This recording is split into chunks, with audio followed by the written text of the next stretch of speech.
All righty. I believe we are here live. Indeed, indeed, indeed, everyone. I am so thankful to have this amazing individual on joining us on the live magazine. That is correct. My name is Shantina Gladney, and you are joining us on My City, My Biz live magazine. Indeed. And it's sponsored by SGGN Group, which we connect, we collaborate, and we build entrepreneurs. That's right. Been doing it since 2005, and we are so very thankful to make sure that those entrepreneurs, they get the stage, right? They get the light because they are shining a light in our communities. And that is why we are getting ready to feature this next amazing individual and her organization, her foundation, which is doing things across the globe. And so without further ado, I would like to go ahead and bring up and introduce everyone to the amazing, the phenomenal Sandy Smith, which is the founder of Survivor's Journey to Peace. So without further ado, Sandy Smith, how are you on today? I am so great. I'm so great. Thank you so much for having me. Thank you for the opportunity, and thank you for allowing me to be a recipient of the 2021 Opulence Award. So thank you. Yes, you are so very welcome, and it is truly an honor. And you definitely, we make sure that as we give the Opulence Awards out, that the community can shake their head and say, "Yep, that's the one." They agree. And so I really truly thank you for that. And so if you can share with us, first of all, and I know people always ask, well, who are you? But seriously, you want to know who you are, because there is a lot of people, they know you, they know of you, but Sandy Smith, who is Sandy Smith? Oh my gosh, Sandy Smith. I am a mother. I am a grandmother. I am an entrepreneur, a serial entrepreneur, and I am a philanthropist. I am a woman of God. I am a pastor. I am the daughter of a king, and I am just been blessed and I have something that's been placed on my life. I recognize it, and I'm walking in my destiny, boldly walking into my destiny. Indeed. Wow. I love that, boldly. And you are, I have seen every step of that transformation and that journey, which is phenomenal. And just when you think that a person can't get any greater, and who God is using them through, it just becomes more and more and more. I tell people that you just do not know how far you can go until you've gone the farthest you yourself feel as though you can go, and God takes over from there. So I am definitely, you are so phenomenal. And so if you can tell us a little bit about Survivor's Journey to Peace. How did that seed get planted and now grown into something phenomenal? Yes, that seed, Survivor's Journey to Peace, is the nonprofit organization in which I founded. That organization supports survivors of domestic violence, sexual assault, and human trafficking. That seed, I didn't know, was planted back in 1988. That was planted when I myself, at the tender age of 18, became a victim of domestic violence. Back then, didn't really know it had a name. Met this young man, we hit it off, and we just, dating, and everything was moving really fast. I didn't see all what I know now are the red flags, but as I go back and think, there were many from the beginning. However, like I said, it didn't have a name. You was just with someone and they had a temper, they went off and they abused you, and then that was it. So that seed was planted. Then when I was going through that, I didn't exactly know what it was. I prayed to God, like, why am I going through this? I don't recall doing anything that was that bad that would afford me to be in such a situation. Once I was in that situation, I shortly became pregnant after that. And that was the most exciting time for me, because I thought that while I'm pregnant now, this is going to stop because I am the mother of his child. I am carrying his seed. And so little did I know that did nothing. It continued. So I found myself always in that, that fight or flight mode. I was always protecting, my unborn child, my belly. I was always, in that mode. of protecting myself on a daily basis. It went on just all the time. I was alienated from my family. I was alienated from my friends. I was totally controlled by what I could do, what I could say, where I could go, what I could eat, and monies that I could have. So again, those are signs I didn't know, because it was not, it was not anything that was even really discussed back then. So I didn't know where, I just didn't even know who I was anymore, because I totally lost myself in this relationship. When shortly after months of going through that, this person went to jail for something other than domestic abuse against me, because I never told anyone, because of the shame and of the embarrassment and of that I felt, that I put myself in. Little did I know now how those mechanisms work when you're dealing with someone who's a narcissist, who's overpowering and controlling. So I blame myself. He went to jail, and I left right after I got that notice, and I never ever went back, and haven't seen him to this day. Relocated here to Milwaukee. My dad offered me the opportunity to come here. He thought that I would have a better life here. And when he presented me with that opportunity, only days after my abuser was incarcerated, I sobbed, I cried. And he just didn't know what was going on. And he was like, it's going to be all right. And so I'm still not sharing anything. And I'm just inside, I'm like, my God, you just don't know, Dad, how you saved me. Wow. Like how you just really saved my life. Because I believe if I would have still been in the city when he was released, that wheel would have started to turn. And I know that I would not have been able to get out. He threatened my family. He threatened my friends. He threatened to kill them. He threatened my life repeatedly. And so I was able to escape. I didn't leave, I escaped with my life. So that life that I escaped with, I came to Milwaukee, and I was like, thank you, Jesus.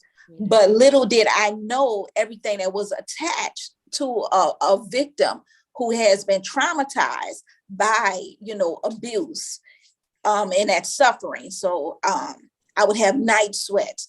I would be in my sleep fighting, and I would just, wake up, the bed is soaked, and I'm waking up like, what is going on? Little did I know post-traumatic stress syndrome, is what I was experiencing. I didn't learn that till much later in life. Again, nothing had a name to it. I had just, given birth to my daughter about a month after making it to Milwaukee. And so I'm going through that baby blues and all that depression and everything that goes with giving birth. So I just went through it, but now I was going through it, with this mask on, because now in Milwaukee, I was open.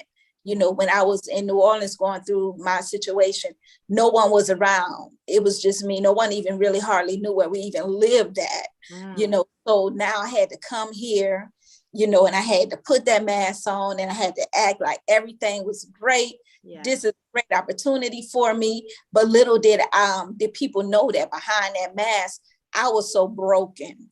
I was broken. I didn't know, what to even do with the things that was happening with my body.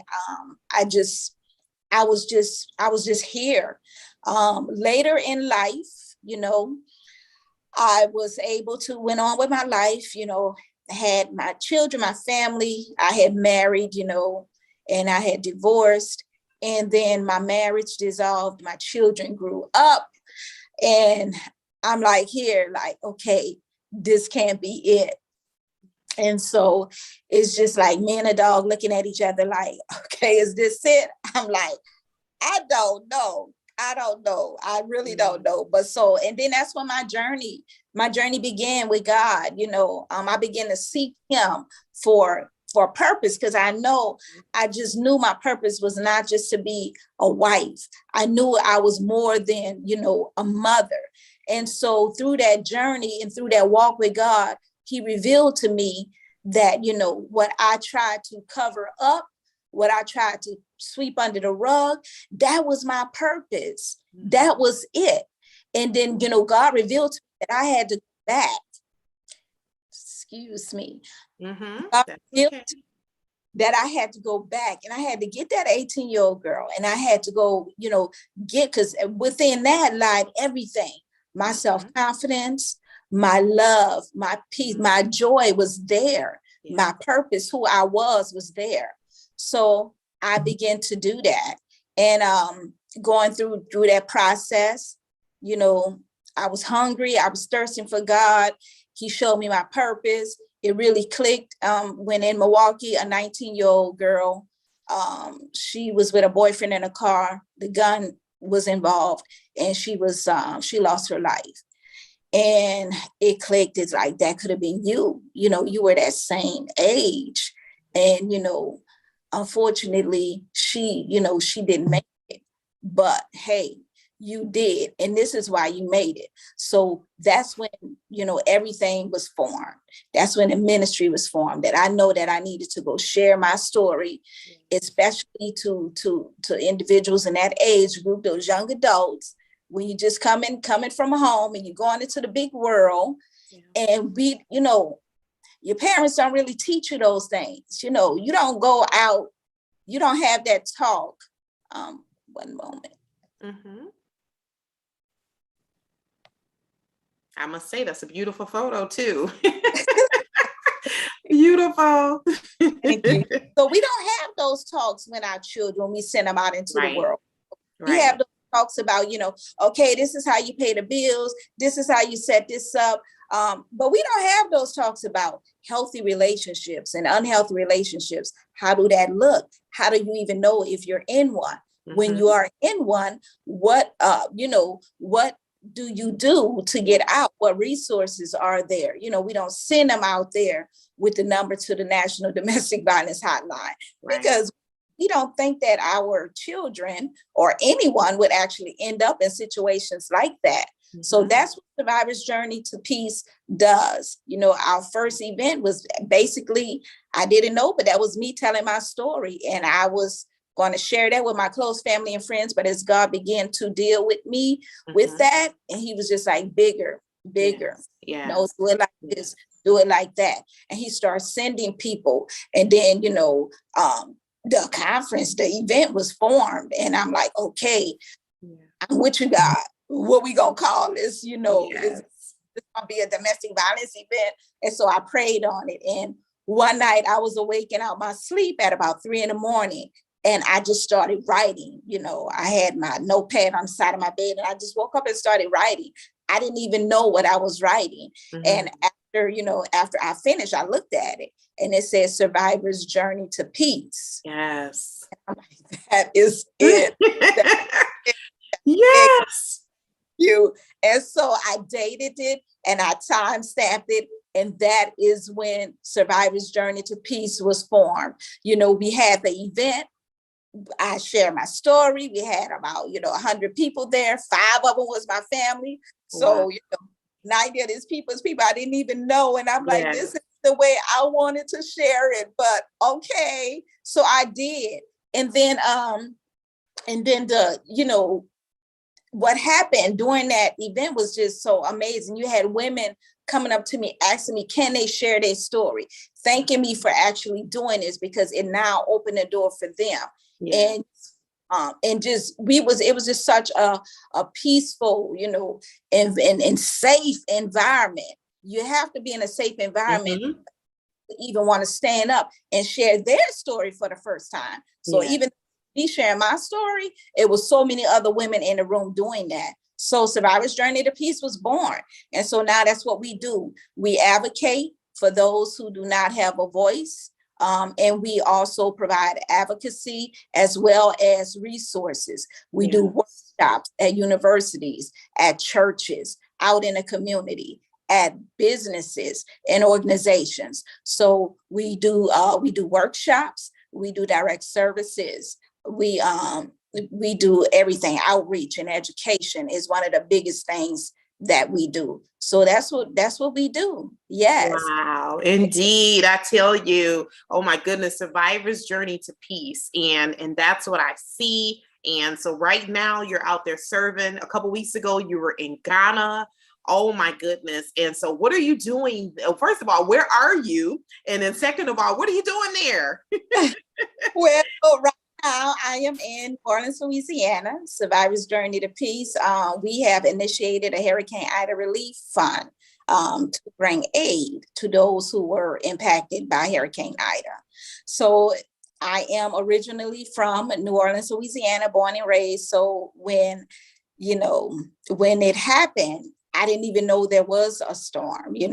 I lost a lot of family. I lost a lot of friends in Katrina and family. So that day, and it was the anniversary of Katrina. So that was always like a little down day for me. So I'm just, in my moment during the day, and I was awoken by my son, and he was like, "Mom, look," and he gave me his phone.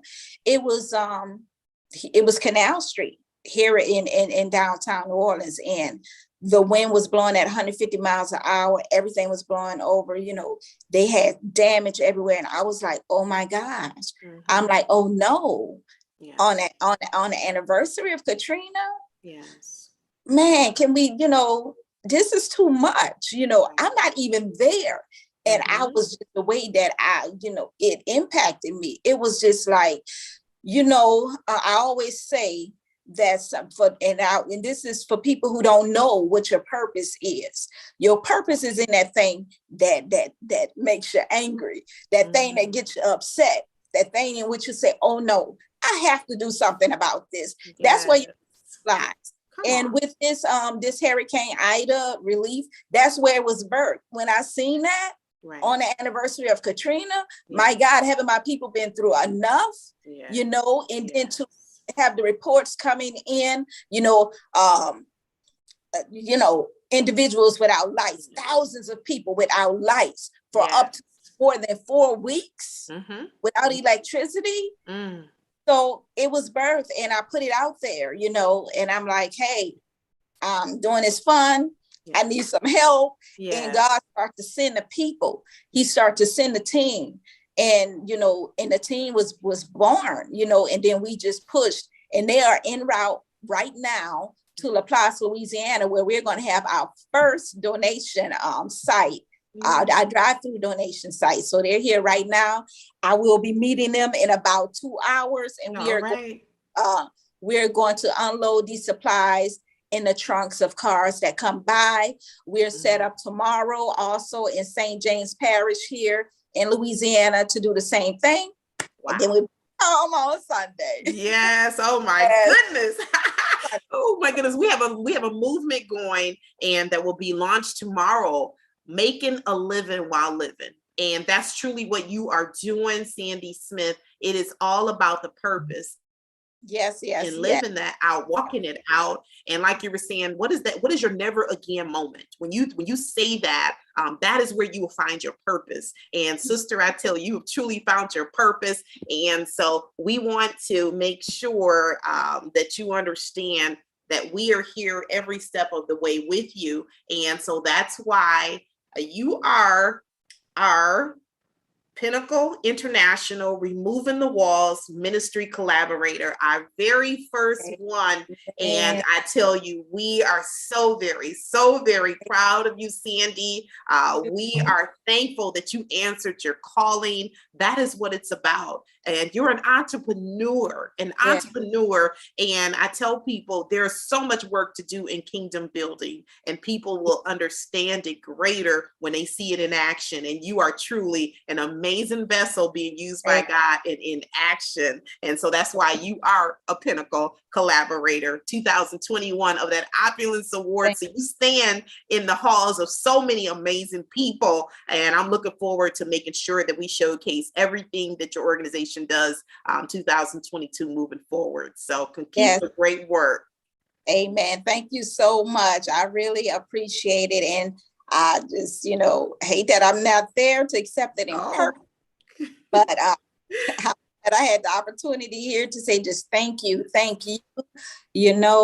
for the opportunity. Thank you for and we are on our way to do some amazing and great things. And in Ghana, we are, an NGO in Ghana. We are registered. We are doing business in Ghana, and so it's so much. And I'm thankful, and I thank God that you and the team are on that journey. And I'm just really, one thing I really want to say, we all have the different paths. Yes. What I love about you and about your organization and about everything that you do is that it was never about come and do what I do. No. Come on my team. You are allowed, you just meet people where they at, this is what God has called you to do. This is what God has called me to do, and so on and so on. However we come together, in our different realms, and we're able to come together and meet, and just support each other. So I always love that about you. It was some things that we were in together, and I see for my sisters who just went that route and excelled, and they're soaring and they're doing that thing. And, this is what God has chosen for me. And I'm doing the same thing. We clapping for each other. We patting each other on the back, building them, and we keeping it moving. That's right. Oh my goodness. And I am so thankful that we are on that journey together. And a lot of times I used to find it so challenging to put into words, like, I just want to help. I want to help everyone. And like you were saying, so many walls are there. And I hear people saying, Shantina, I'm still here because you know what? You met me where I was. You didn't look at what your goals were. You could care less how long it took me to get it. And I'm like, because you know what? That's what I was yearning. I was yearning for that. And so we are truly in this thing together. And I am so thankful to see you, Sandy, just living out your purpose. And so much success, continued prayers. And while you all are there, and as well as you travel your way home. And so I know the best is truly yet to come. Thank you so much for joining me today. Thank you. Thank you for having me. You are so welcome. So thanks, everyone. This concludes our edition of My City, My Biz Live Magazine, indeed, and it's brought to you by SGGN Group. So that's where you can go ahead and make sure that you connect, collaborate, build. That's what we do with entrepreneurs, and we find a stage. We create the stage and make sure that you're prepared to stand tall and proud in your purpose. So thank you once again. Have a great, fantastic, and amazing day, everyone. Remember, stop pressing the snooze buttons on your dreams. Take care and take charge.